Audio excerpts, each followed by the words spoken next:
रहते हैं। मेरा नाम कन्हैया है। ये जो संयोग है जीवन का, मुझे लगता है कि ये संयोग कुछ गवाही दे रहा है। गवाही ये है कि मैं गंगा किनारे पैदा हुआ हूं, आप जमुना किनारे रहते हैं। तो जमुना के किनारे रहने वाले और मेरी आवाज जहां तक पहुंच रही है, मैं आप तमाम आदरणीय बुजुर्गों का, हमारी माताओं बहनों का, नौजवान साथियों का, इस इलाके के हमारे प्यारे बच्चों को और ब्रजपुरी में रहने वाले, मुस्तफाबाद में रहने वाले, उत्तर पूर्वी दिल्ली में रहने वाले आप सभी मेहनत कश आवाम का हार्दिक दिल से अभिनंदन करता हूं। आपको बहुत बहुत आभार व्यक्त करता हूं। आज मैं आपके बीच ब्रजपुरी में खड़ा होकर के जब बात कर रहा हूं, मैं आपसे कोई सियासी बात करने के लिए नहीं आया हूं। मैं आपसे कोई जज्बाती बात करने के लिए नहीं आया हूं। मैं आपसे कोई चुनावी बात करने के लिए नहीं आया हूं। मैं आपके बीच हमारी पार्टी भारतीय राष्ट्रीय कांग्रेस और इंडिया अलायंस का जो संकल्प है, जो संघर्ष है और इस देश के लिए जो हम सपना देख रहे हैं, वो सपने मैं आपके बीच में रखने के लिए आया हूं। मैं आपको यह बताना चाहता हूं कि इस बार का चुनाव किसी एक व्यक्ति को सांसद बनाने का चुनाव नहीं है। इस बार का चुनाव किसी एक व्यक्ति को प्रधानमंत्री बनाने का चुनाव नहीं है। इस बार का चुनाव किसी पार्टी को जिताने और किसी गठबंधन को जिताने का चुनाव नहीं है। इस बार का चुनाव हमारे वजूद का चुनाव है, हमारे अस्तित्व का चुनाव है, हमारे संविधान का चुनाव है, हमारे लोकतंत्र का चुनाव है। यह बात मैं आपको क्यों कह रहा हूं? यह बात मैं आपको डराने के लिए नहीं कह रहा हूं।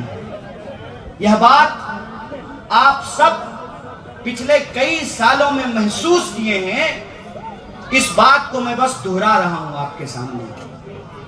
आपने ये महसूस किया है कि पिछले 10 साल में देश को क्या से क्या कर दिया गया है। एक मशहूर शेर है, कहां तो तय था चिरागा हर एक घर के लिए, कहां चिराग मयस्सर नहीं शहर के लिए। उत्तर पूर्वी दिल्ली भी दिल्ली में ही है, लेकिन जो उत्तर पूर्वी दिल्ली में रहने वाले लोग हैं, ये रोज महसूस करते हैं कि जब आप यमुना पार कर रहे होते हैं, तब आपको दो दुनिया नजर आता होगा। एक वो दुनिया जो यमुना के उस तरफ है, जिधर बड़े बड़े कोठियों में रहने वाले लोग हैं, मंत्री जी रहते हैं, प्रधानमंत्री जी रहते हैं और आपके सांसद मनोज तिवारी जी भी रहते हैं। और एक ये इलाका है जहां आप रहते हैं, जहां हम रहा करते थे। महंगाई की बात नहीं होती है, बेकारी की बात नहीं होती है, इस क्षेत्र की जो समस्याएं हैं उसकी बात नहीं होती है। दिन भर समाज को लड़ाने का धंधा किया जाता है। इसीलिए उनको जितना ताकत लगाना है लगा लें। इस बार की लड़ाई एक तरफ वो है और दूसरी तरफ हम हैं, इस देश की जनता है, और हमको मिलकर के ये लड़ाई लड़नी है। बोलिए, लड़ेंगे? लड़ेंगे तो न्याय और अन्याय के इस संघर्ष में अन्याय हारेगा और न्याय की जीत होगी। इस बात को हमको याद रखना है। इसीलिए आप सबको अपनी एक जिम्मेवारी निभानी पड़ेगी। चुनाव में गिनती के 10-12 दिन बचे हैं और मैं जो हूं दिल्ली का सबसे गरीब प्रत्याशी हूं। मेरे पास हेलीकॉप्टर नहीं है और सबसे गरीब प्रत्याशी होने के चलते 24 लाख वोटर हैं उत्तर पूर्वी दिल्ली में, 10 विधानसभा है और लगभग 2200 बूथ है। और हम तो जो है सांसद महोदय की तरह जो है शादी भी नहीं किए हैं। तो हमारा प्रचार तो आप लोगों को करना पड़ेगा ना। तो आप अगर किसी ने कहा खत्म हो गया, अरे मोदी जी की तरह कौन जो है गुमराह कर रहा है। आप 100 फीटा रोड पे चले जाइए, आप 60 फीटा रोड पे चले जाइए, आप गोकुलपुरी चले जाइए, नंद नगरी चले जाइए, हर्ष विहार चले जाइए, आप करावल नगर चले जाइए, आप कहीं चले जाइए, कोई ऐसी सड़क नहीं है जहां जाम नहीं लगा हुआ है, जहां ट्रैफिक नहीं लगा हुआ है। स्कूल की छुट्टी होती है 2 बजे और बच्चे घर पहुंचते हैं शाम को 6 बजे। और जब शाम होने लगती है, सूरज ढलने लगता है, ज्यों ज्यों सूरज ढलता है त्यों त्यों माँ बाप की चिंता बढ़ने लगती है और वो बार बार फोन करते हैं। तो बच्चे फोन उठा करके कहते हैं कि बार बार फोन करके तंग क्यों कर रहे हो, ऐसा ना हो जाम में फंसे हुए हैं और तुम्हारा फोन उठाने के चक्कर में हमारा फोन ही कोई लेकर के भाग जाए। ये रोज की समस्या है, चाहे जाम की समस्या हो, चाहे मोबाइल चोरी की समस्या हो, चाहे इस एरिया में जो रहने वाले लोग हैं, थोड़ी सी बारिश हो ना जाए, थोड़ी सी बारिश हो ना जाए कि जमुना जी का पानी नहीं बढ़ता है लेकिन हमारी गलियों में पानी जमा हो जाता है। बोलिए जल भराव होता है कि नहीं होता है? और ये आज से नहीं हो रहा है, ये सालों से हो रहा है। पिछले 10 साल और उससे पहले भी हुआ है। तब और अब में फर्क क्या है? तब और अब में फर्क ये है, यहां बैठे हुए हैं पूर्व एमएलए साहब, तब और अब में ये फर्क है कि तब आपका जो सांसद होता था आप उसकी गाड़ी रोक लेते थे और आप उसकी गाड़ी रोक करके कहते थे कि सांसद साहब याद रखिएगा हम ही आपको वोट दे करके सांसद बनाए हैं, अगर हमारा पुल नहीं बनवाएंगे, अगर हमारी गली नहीं बनवाएंगे, अगर हमारा नाला नहीं बनवाएंगे तो अगली बार हम आपको वोट नहीं देंगे। पिछले 10 सालों में यह फर्क आया है कि सांसद को लगता है कि उसको तो वोट उसके नाम पे मिल ही नहीं रहा है, इसीलिए काम करने की कोई जरूरत ही नहीं है। यह जो फर्क आया है कि लोकतंत्र में सबसे ज्यादा ताकत जनता के हाथ में होती थी।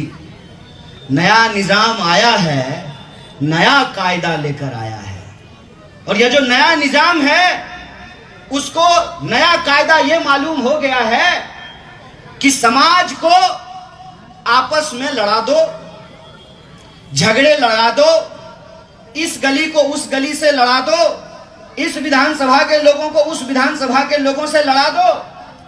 सांसद ने क्या काम किया यह सवाल कोई पूछेगा ही नहीं। क्यों? क्योंकि जो है मोदी जी के नाम पे वोट ले लेंगे।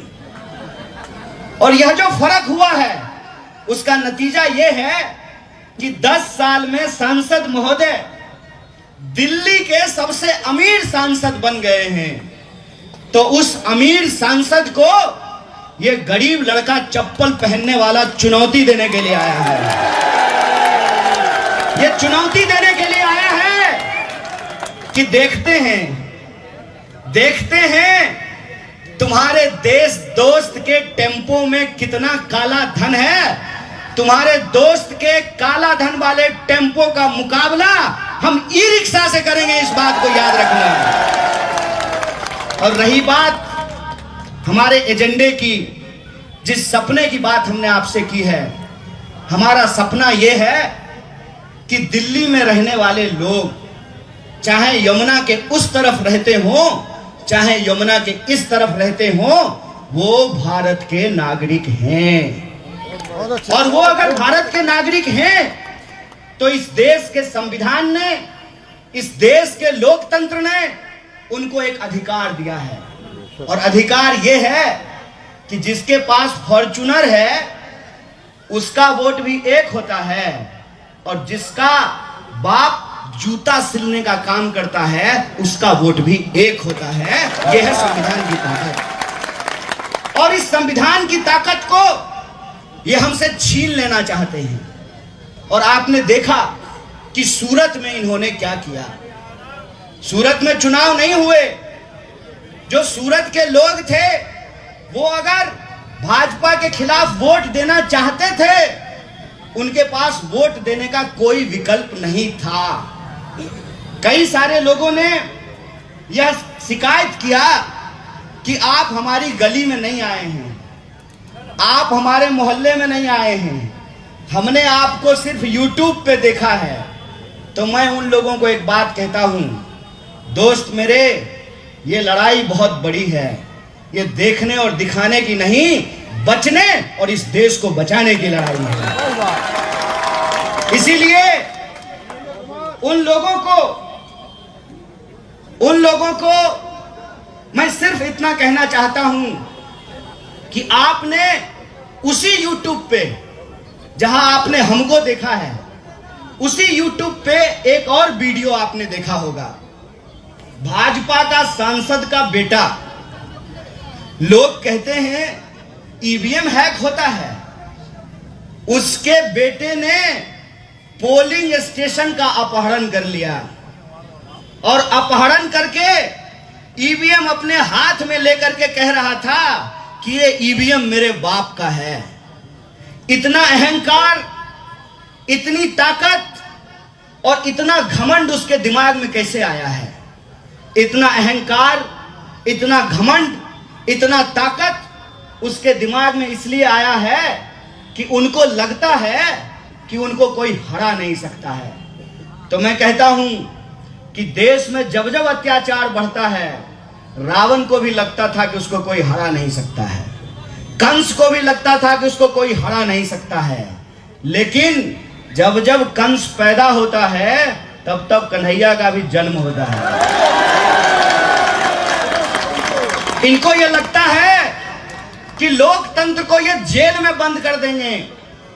विपक्ष की एक एक आवाज को, चाहे वो नौजवान हो, विद्यार्थी हो, पत्रकार हो, लेखक हो, साहित्यकार हो, फिल्म बनाने वाला हो, एक एक इंसान को जो इनके खिलाफ आंख में आंख डाल करके सवाल पूछता है, उसको पकड़ करके ये जेलों में बंद कर देते हैं। तो मैं कहना चाहता हूं कि हमने आपकी जेलें देखी है साहब, और हमने आपकी लाठियां भी देखी हैं, हम आपके तोपों को भी देखेंगे।